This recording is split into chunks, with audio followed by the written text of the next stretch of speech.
We all have to experience loss. Even you, Norman.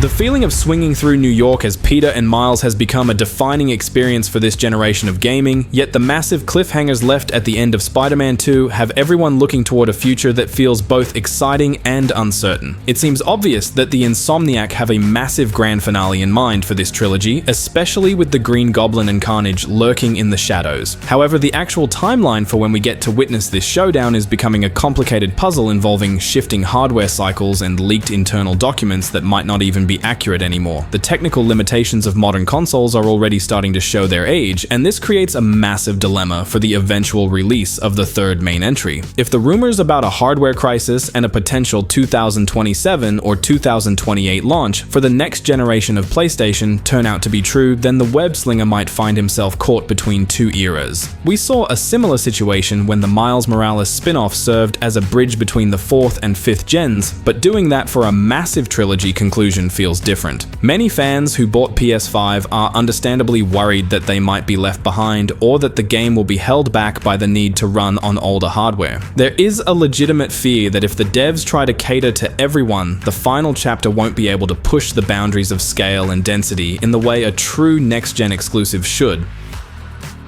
Looking back at the massive data breach from 2024, we got a glimpse into a roadmap that felt incredibly ambitious at the time. That internal schedule suggested that we would be seeing a third game by the fall of 2028, with a separate X-Men project following a couple of years later. The problem is that these corporate plans are rarely set in stone, and we have already seen signs that things are shifting behind the scenes. That same leak mentioned a solo Venom game for 2025, which has yet to materialize in any official capacity. If that spin-off has been quietly shelved or pushed back, it creates a massive domino effect for the rest of the production line. With the studio currently pouring its heart and soul into the Wolverine, which is slated for late 2026, the wait for the Spider-themed finale is going to be a long test of patience for the community.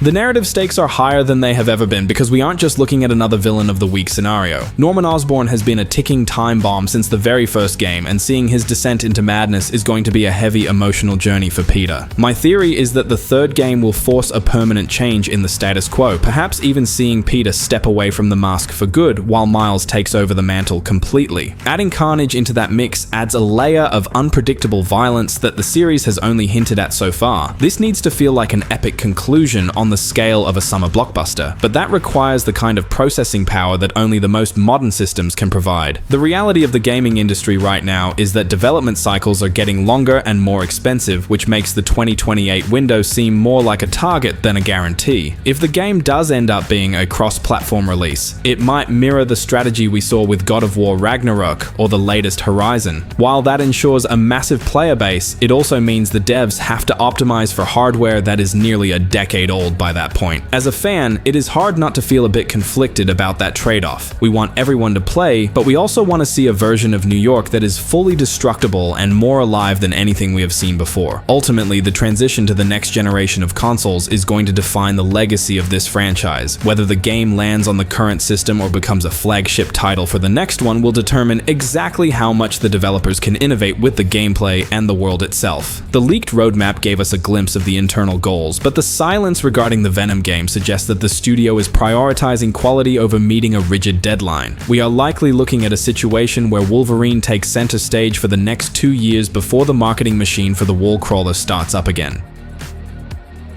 By the time this next chapter finally drops, it's clearly being positioned as the true end of Peter's arc. Not just another sequel, but a full stop. Everything they've been building since 2018 feels like it's converging here, and the emotional weight alone is kind of insane when you realize we'll have spent more than 8 real-life years with this version of Peter. That's a long time to live with a character, to watch him lose people, make mistakes, grow up, and get worn down. So it makes sense that Insomniac might be aiming for something bold, even controversial, to seal the trilogy. At the heart of it all is Norman. His transformation into Goblin isn't shaping up to be some comic booky villain switch, but a desperate, ugly decision driven by one thing: saving Harry. The G serum isn't about power or domination at first. It's about a father who's already lost everything and refuses to lose his son too. That's what makes Norman so dangerous. Once he crosses that line, there's no coming back. As the Goblin, he's not just a physical threat, he's a strategic nightmare. Smart, rich, connected, and completely unhinged. And if there's one thing that feels almost inevitable,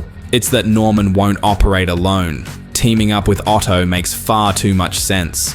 Two geniuses pooling their resources, their grudges, and their obsessions to tear Spider-Man apart piece by piece, starting with his identity.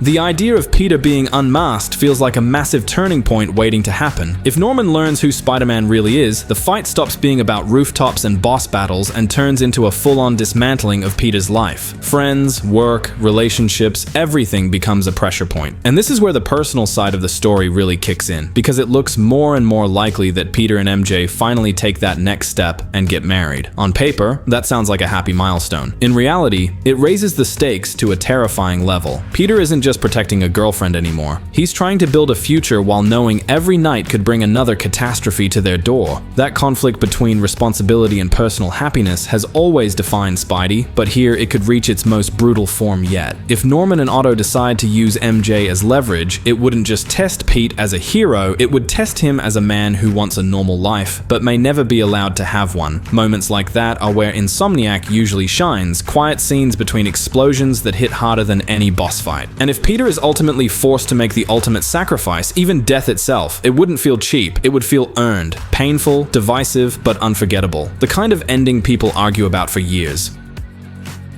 Of course, the villain lineup isn't stopping with Goblin and Doc Ock. There's a lot of smoke around the idea of a reformed or reimagined Sinister Six, especially with characters like Chameleon and Morbius still lurking in the background. But the real wild card is Carnage. Insomniac has already confirmed that Cletus, introduced earlier as a cultist, is coming back bonded with the symbiote. And this isn't the second Venom. Cassidy isn't being corrupted or controlled. He's perfectly in sync with the symbiote. It doesn't whisper in his ear, it cheers him on. That's what makes Carnage so terrifying. He's pure chaos, a walking embodiment of violence, and the symbiote just turns the volume all the way up. Gameplay-wise, that opens the door to something much darker and more intense than anything we've seen before. Story-wise, it pushes the series straight into psychological horror territory. There was already a glimpse of this in Spider-Man 2, when Cletus tried to burn Peter alive. That single moment said everything about who he is. Insomniac has been very clear that they're taking their time with Carnage, and that's honestly the right call. Writer Brittany Morris and narrative director Ben Affleck have both hinted that they have big plans, but they don't want to rush his introduction. Carnage only works if you commit fully to how brutal and disturbing he's supposed to be. There's also the bigger symbiote picture hanging in the background. Carnage could easily be the gateway to something even larger, potentially involving Null, the god of the symbiotes. That's not the kind of threat you casually drop into a single game, so if Insomniac ever goes there, it would probably be in a standalone project. Still, the seeds could be planted here, quietly setting up a future arc without overwhelming the main story.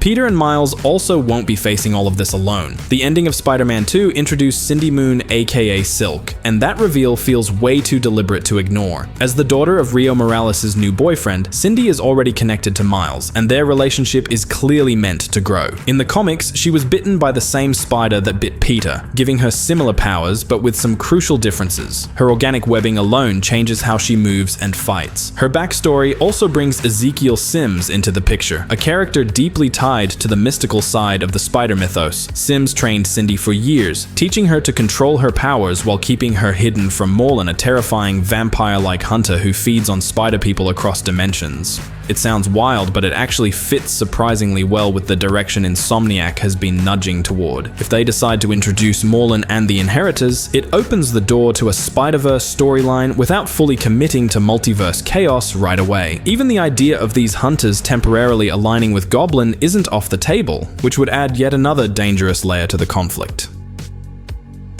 Still, the game has to stay focused. No matter how big the universe gets, the emotional core needs to be Spidey versus Goblin. Drawing inspiration from the Goblin Nation arc makes a lot of sense here. Norman uniting New York's criminal underworld, deploying Oscorp tech, flooding the streets with chaos, and turning the city itself into a battlefield feels like the perfect escalation for a finale. Insomniac's cinematic approach could turn that into something truly epic, not just in scale, but in emotional payoff. On the technical side, expectations expectations are just as high. A larger New York, refined combat, deeper suit customization, and more personalized abilities all feel like a given at this point. There's also talk of more Marvel character appearances. There are also hints of another Spider-related project beyond Spider-Man 3, possibly something Spider-Verse focused or centered on Silk. Considering how successful the second game was, none of this feels far-fetched. What's interesting is how Insomniac seems willing to rethink certain comic arcs rather than adapt them one-to-one. More probably, elements of that storyline get reworked or retconned to fit this universe better. At the end of the day, everything is still subject to change. Game dev is messy, ideas evolve, and plans shift. But taken together, all of this paints a picture of Third Spider-Man as something far bigger than just another sequel. It looks like a culmination.